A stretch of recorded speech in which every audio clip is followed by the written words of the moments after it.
Assalamualaikum warahmatullahi wabarakatuh. Perkenalkan, nama saya Gunawan Putra Armanda dengan NIM 21080034 dari program studi D3 Teknik Pertambangan Fakultas Teknik Universitas Negeri Padang. Pada video ini saya akan menjelaskan tentang pertahanan nasional dan bela negara serta berita di media massa. Penugasan video ini bertujuan untuk memenuhi tugas mata kuliah Pendidikan Kewarganegaraan yang diampu oleh Bapak Firza, SPD, MPD. Sebelum saya menjelaskan pertahanan nasional dan bela negara, saya akan menjelaskan apa itu pertahanan nasional dan bela negara. Ketahanan nasional menjadi tanggung jawab seluruh masyarakat Indonesia. Ketahanan nasional harus dibina serta dikembangkan secara terus-menerus agar kehidupan masyarakat semakin terjamin. Ancaman terhadap ketahanan nasional pasti akan datang, menghampiri, dan selalu berubah. Ancaman ini tidak harus dalam bentuk agresi militer dari negara lain, tetapi juga bisa berbentuk bencana alam, konflik antara etnis atau agama, penggunaan narkoba, dan lain sebagainya. Pengertian ketahanan nasional.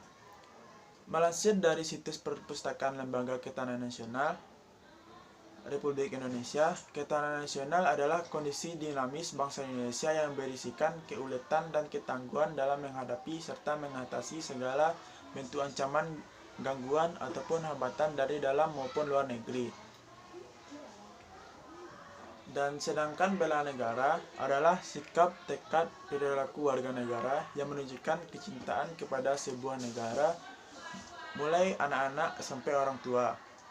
Upaya bela negara diperlukan karena adanya tanggung jawab untuk mempertahankan keutuhan negara.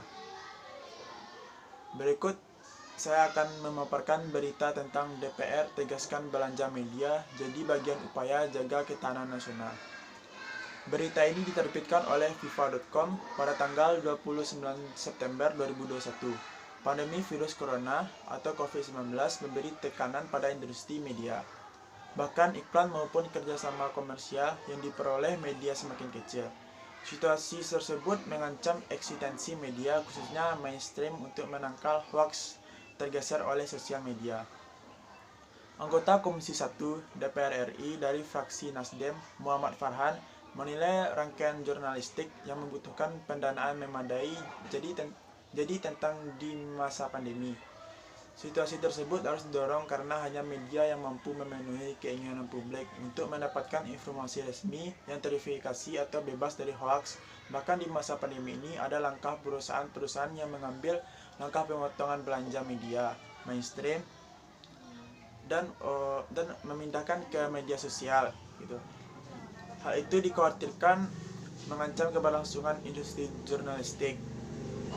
Menurut saya, media yang merupakan bagian dari 4 pilar demokrasi harus tetap menjadi corong atau jembatan bagi perusahaan maupun lembaga pemerintah. Sebab, berdasarkan survei Imogen Communication Institute (ACA) terhadap 140 media di 10 kota besar di Indonesia, 70,2% responden menyatakan pandemi COVID-19 ini berdampak terhadap bisnis media. Industri media memiliki sejarah panjang dan kontribusi dalam perjuangan bangsa sejak sebelum kemerdekaan hingga masa sekarang.